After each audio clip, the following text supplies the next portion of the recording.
আসসালামু আলাইকুম ভিউয়ার্স, আজ আমি আপনাদের দেখাবো কিভাবে মাত্র 1 মিনিটে পিডিএফ ফাইল ক্রিয়েট করবেন। ফার্স্ট অফ অল আপনাকে একটি অ্যাপ ইনস্টল করতে হবে, ডগ স্ক্যানার। এটি প্লে স্টোর থেকে ইনস্টল করে নেবেন। আফটার দ্যাট ওপেনে ক্লিক করবেন। এরকম একটি ইন্টারফেস শো হবে, তারপর প্লাস আইকনে ক্লিক করবেন। এখানে দেখতে পাচ্ছেন ইম্পোর্ট ফ্রম গ্যালারি এবং দ্বিতীয়টি দেখতে পাচ্ছেন স্ক্যান ফ্রম ক্যামেরা। আপনি চাইলে ফোনের গ্যালারি থেকেও পিডিএফ ফাইল ক্রিয়েট করতে পারবেন অথবা সরাসরি ফোনের ক্যামেরা অন করেও ফাইল ক্রিয়েট করতে পারবেন। গ্যালারি থেকে দেখিয়ে দিচ্ছি। গ্যালারি সিলেক্ট করব, ছবিগুলো সিলেক্ট করে নেব, তারপর ইম্পোর্টে ক্লিক করব। প্রতিটি ছবির এক্সট্রা সাইডগুলো এভাবে বাদ দিতে পারবেন। দেন নিচের নেক্সটে ক্লিক করবেন, নিচের রাইট অ্যারোতে ক্লিক করবেন। যে প্রথম ফাইলটি দেখতে পাচ্ছেন এখানে ট্যাপ করবেন, আবার ট্যাপ করবেন, এই সেভ অপশনটিতে ক্লিক করবেন।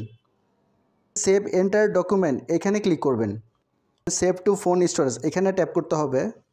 এখান থেকে আমি একটি ফাইল ক্রিয়েট করব, এখানে ট্যাপ করব, ওকেতে ক্লিক করব, এখানে ট্যাপ করব, অ্যালাউতে ক্লিক করব।